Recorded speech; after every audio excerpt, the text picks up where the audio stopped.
안녕하세요. 안녕하세요. 서울법학원 감정평가사 실무 담당 유도훈 평가사입니다. 오늘은 그 제31회 감정평가사 시험 2차 시험에서 최종 합격하신 분 중에서 직장 생활을 병행하고 계신 그 감정평가사 분이 계세요. 그래서 강승태 평가사님을 모시고 합격 소개를 들어보는 시간을 갖도록 하겠습니다. 평가사님 안녕하세요. 네, 안녕하십니까? 간단하게 좀 소개를 좀 부탁드리겠습니다. 예. 83년생이고요. 38살이고요. 현재 그 직장 생활 11년 됐고 이번에 30일기 감정평가사로 합격한 강승태라고 합니다. 그 직장에 대한 구체적인 거는 그냥 뭐 지금 이게 대기업에 이제 한 대기업까지는 아니고 대기업까지는 그래갖고 회사에서 이렇게 뭔가 이렇게 그 주관적으로 업무를 담당해서 이제 진행하고 계신다고 합니다. 어쨌든 이 직장 생활 하시는 분들 중에서 최종 합격하신 분들은 대부분 직장을 이제 중도에 그만두시고 합격하시는 경우가 많은데 어떻게 회사 생활을 병행을 하시면서 합격을 하신 좀 특이한 케이스세요. 어떻게 그래요? 네, 그렇습니다. 그래서 그 언제 공부를 시작하시게 됐고 또 감정평가사라고 하는 자격증에 어떻게 관심을 갖게 되셨는지 한번 질문 드려볼 수 있을까요? 그 2018년 9월에 이제 우연한 기회로 누가 한번 같이 해보자 해서 저는 사실 이렇게 어려운 시험인 줄 몰랐습니다. 대부분 그렇게 말씀하시더라고요. 이게 이렇게까지 정말 노력을 많이 기울여야 되는 시험인 줄 몰랐는데 어찌됐건 그렇게 해서 시작을 했고 9월 30일에 토익 시험을 쳤는데 700점이 나왔습니다. 그래서 딱 이제 700점이요? 예, 딱 애누리 없이 딱 700점이 나와가지고 그때부터 이제 10월 1일부터 이제 그 1차 올 패스를 끊어서 그때부터 그냥 뭐 직장인은 시간도 별로 없으니까 1차만 하자. 그래서 5개월 동안 1차만 하고 그래서 이제 작년 3월에 1차 시험 붙고 그 다음에 당연히 작년 6월에 2차 시험은 떨어지고 세 과목 다 까락이고 근데 올해 그 2차 시험을 어떻게 운 좋게 합격하게 됐습니다. 그 감정평가사라고 하는 자격증에 대해서 원래 알고 계셨나요? 아니면 사실 들어보기만 했지 자세하게 알고 있진 않았는데요. 근데 이제 그때 지인이 얘기하면서 이제 좀 자세하게 조사를 했고 이게 좀 흥미가 생기기도 하고 좀 해볼만 하겠다 싶어가지고 그렇게 해서 제대로 알게 된 지는 2년밖에 안 된 것 같습니다. 네. 그러면 이제 직장 생활을 병행하시면서 이제 공부를 2년 가까이 2년 정도 약 2년 정도 예. 하신 건데 그 일단 직장 다니시는 분들 제가 이제 아까 이야기를 들어봤지만 절대로 이렇게 그 한가한 직장이 아닌 것 같은데 예, 공부를 이렇게 시간 확보하기가 쉽지가 않았을 텐데 어떻게 시간을 확보를 하셨나요? 일단 그 루틴을 만들려고 굉장히 노력을 많이 했는데요. 예를 들어서 저는 이제 회사에 출근을 보통 이제 집에서 7시 정도에 나가면은 이제 뭐 다시 집에 들어오는 시간이 뭐 한 6시 반, 7시. 예, 그러면 7시부터 이제 12시 반 정도까지 한 5시간 동안 월요일, 화요일, 수요일은 그렇게 한 5시간 정도 공부를 했고 목요일은 제가 이제 회사 야근이 있는 날이라서 아예 못하고 금요일은 이제 대신에 목요일 야근하는 대신에 금요일은 좀 일찍 마치거든요. 그러다 보니까 이제 한 2시 정도에 마치니까 한 8시간 하고 그 다음에 이제 토요일은 이제 지금 현재 와이프 된 친구랑 좀 만나야 되니까 뭐 많이 못하고 이제 일요일에 좀 다시 또 몰아서 스터디 같은 거 하고 이렇게 계속 그 루틴을 계속 2년 동안 유지했습니다. 뭐 다른 거 그냥 없이. 그리고 이제 중간중간에 결정적인 순간들 있지 않습니까? 1차 시험 치는 주라든지 아니면 2차 시험 치는 주, 그 주에는 좀 운 좋게 휴가를 내가지고 그 주는 풀로 그냥 공부하고 그렇게 했습니다. 역시 하시는 일도 위클리로 하시고 공부도 예, 위클리 예, 루틴을 예. 만드신 거네요. 아예 그냥 이제 보니까 숙이나 아니면 하신 분들 보면 하루에 이제 뭐 10시간, 12시간, 뭐 하루에 몇 시간을 공부한다 뭐 이런 개념을 잡고 있는데 저는 일주일에 35에서 40시간 정도 공부를 하자. 그런 생각을 갖고 이제 일주일마다 체크를 했거든요. 그래서 좀 모자라다 싶으면 좀 더 많이 하고 좀 많이 한다 싶으면 좀 조절하고 이렇게 해가지고 주 단위로 그냥 그렇게 좀 계획을 잡아서 공부를 했습니다. 그러면 이제 주간에 공부하시는 시간이 정해져 있었던 거라고 우리가 이해할 수 있을 것 같은데요. 네.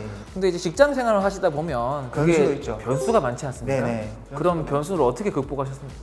네, 변수를 사실 극복을 못하는 게 정상적인 게 이제 일반적으로 예를 들어서 회식을 한번 한다고 하잖아요. 그러면은 이제 술을 좀 많이 먹고 이러면은 나이도 좀 이제 20대가 아니다 보니까 한 2박 3일 가더라고요. 그래서 뭐 좀 회식이나 이런 것들을 좀 가급적이면 줄이고 그다음에 야근할 때는 뭐 어쩔 수 없이 야근을 하지만 이게 이원화를 시키는 게 중요하다고 생각을 했거든요. 그러니까 회사 일할 때는 공부를 가급적이면 신경 안 쓰고 그다음에 공부할 때는 아예 회사 일을 신경 안 쓸 수 있게 그냥 아예 그냥 구분을 좀 시키려고 노력을 많이 했어요. 이게 제대로 됐는지는 저도 잘 모르겠지만 그래도 어느 정도 효과가 있지 않았나 그렇게 생각을 하고 있습니다.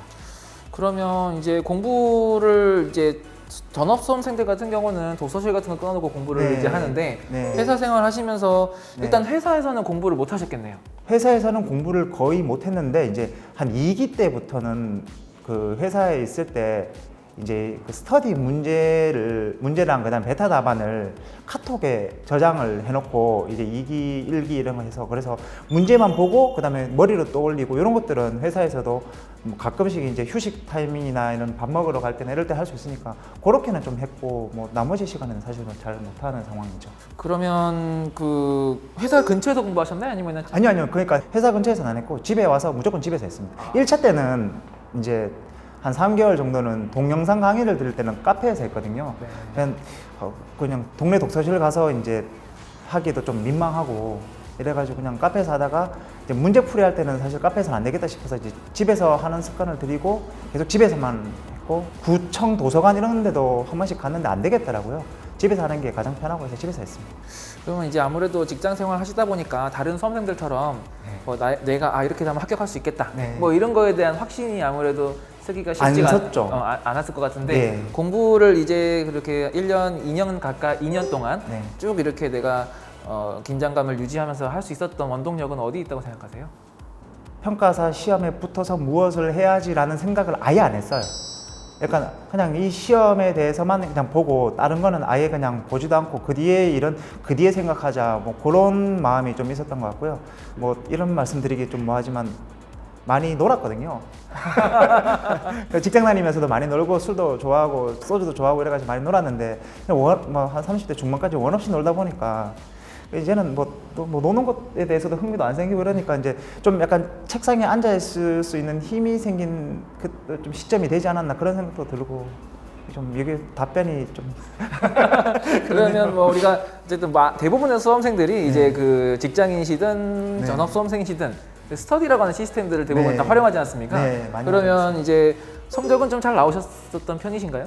그러니까 이제 사실 저는 그 온라인으로 했기 때문에 이제 1기, 2기는 솔직하게 말씀드리면 2기 중반대까지만 하더라도 그냥 이제 온라인이니까 답 좀 보고 쓰고 그러시면 안 되는데. 네, 왜 그렇게 했는지 모르겠지만 답 좀 보고 쓰고 그냥 좀 힐끔힐끔 보고 뭐 그냥 책도 좀 보고 이렇게 하다가 한 2기 중반부터 좀 제대로 했던 것 같은데 이번에 이제 보면 다들 아시지만 코로나 때문에 2기 끝나고 좀 한 2달 정도 학원이 쉬었습니다. 네. 그때 이제 어떻게 공부해야 되는지 좀 그때 감을 좀 잡았던 것 같아요. 그래서 이제 그 쉬는 기간에 공부를 굉장히 많이 하고 3기부터는 실강으로 들었거든요. 그래서 실강 처음 들었을 때 성적이 생각보다 잘 나와가지고 그때부터 이거 잘하면 붙을 수도 있겠다는 생각은 했었습니다. 어쨌든 뭐 합격 가능성에 대해서는 충분히 인지를 하시고 공부하신 거고. 3기부터. 3기부터. 예, 3기 중반, 초중반부터. 예.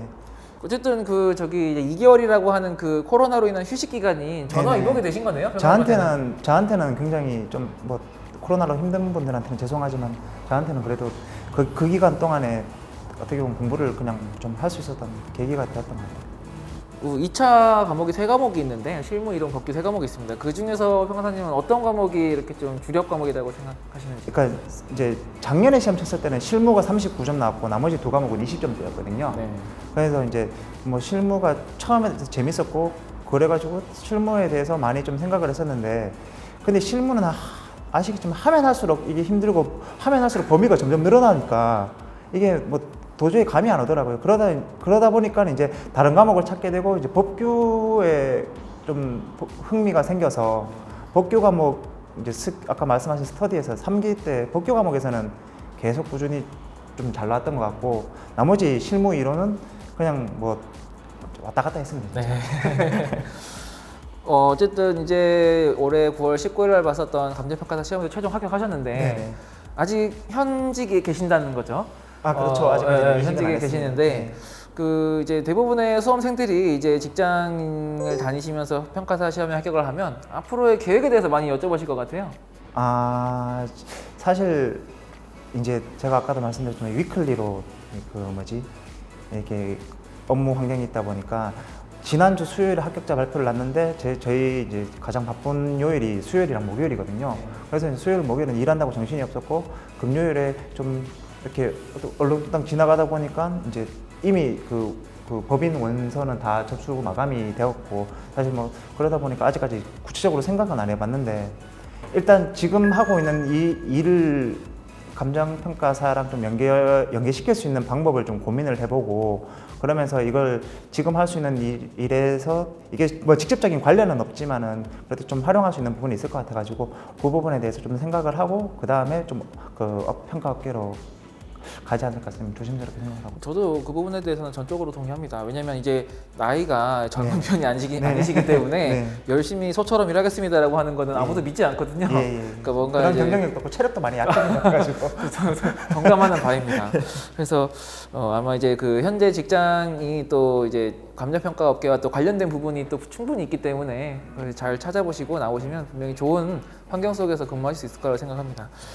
지금도 이제 직장 생활 병행하시면서 이제 그 늦은 시간이든 뭐 아침 이른 시간이든 이 영상을 보시면서 이제 내가 어떻게 공부해야 되겠다 뭐 어떤 영감을 받으시려고 하신 분들이 많이 계실 거라는 것 같은데 그 지금 직장과 병행하시면서 치열하게 공부하시는 분들에게 좀 공부에 대한 그 말씀을 좀 해주실 수 있을까요? 제가 이럴 만한 그 깜냥이 되는지는 사실 잘 모르겠지만은 그냥 제가 생각했던 거 뭐 간단하게 말씀을 드리면은 범위를 좁혀야 됩니다. 그 범위를 좁히는 방법은 각자가 물론 찾아야 되겠지만 저 같은 경우는 사실 이론 점수는 잘 안 났는데 이론에서는 그냥 아예 이제 한 2, 3기부터는 50까지 쟁점을 정리해가지고 그냥 그것만 봤거든요.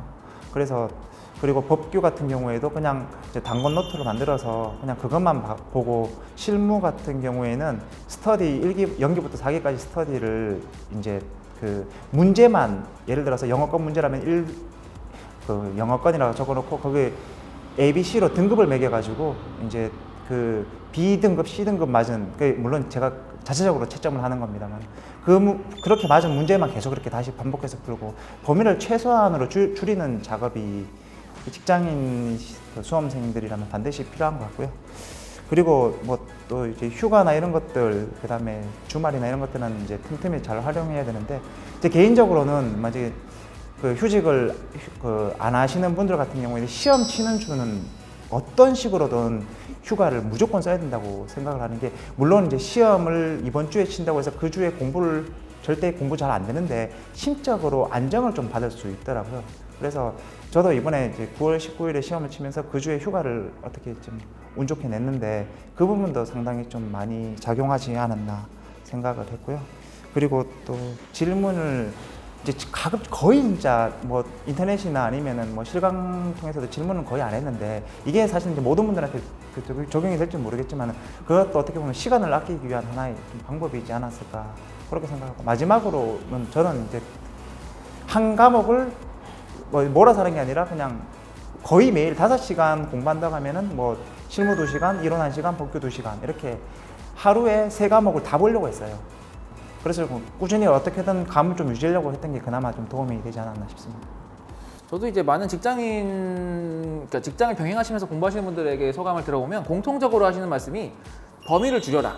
그리고 본인이 공부하는 그 분량을 확정을 해서 그거 이상으로 나가려고 하지 말아라. 그것만 확실하게 쓰도록 노력해라. 예. 그 이야기는 공통적으로 하시더라고요. 여러분들 직장 생활 병행하시는 많은 분들은 그 부분을 꼭 명심하시고 공부를 하시는 게 합격 확률을 높일 수 있는 방법인 것 같습니다. 네, 뭐 이런 말씀 드리긴 뭐하지만 다른 그 뭐 학원이나 아니면은 다른 자료는 아예 안 봤습니다. 그냥 방문각 학원이나 아니면은 딱 하나의 학원을 정해서 그 학원 자료를 잘 활용하는 게 중요한 것 같아요. 여러 개 할 수도 없고요, 그죠? 예, 그렇게 할 여력도 안 되고 시간도 없고 여력도 없고 예. 또 이것저것 수박 걸타기식으로 하는 건 오히려 독이 된다고 생각을 네네네. 합니다, 그죠? 네. 그 정말 대단합니다. 직장 예. 다니시면서 이렇게 합격하신 그 2차까지 합격을 하신 케이스가 정말 흔치 않은데 운이 좋아가지고. 정말 다시 한번 축하드리고요. 네, 감사합니다. 이제 감정평가사로 그러니까 자격증 취득하셨으니까 네네. 이제 지금 다니시는 직장하고 큰 시너지를 내셔서 네. 이 감정평가 자격증이 앞으로 커리어 활동하시는 데 있어서 큰 도움이 되기를 기원하도록 감사합니다. 하겠습니다. 네, 감사합니다. 오늘 감사합니다. 초대해 주셔서 감사합니다. 네.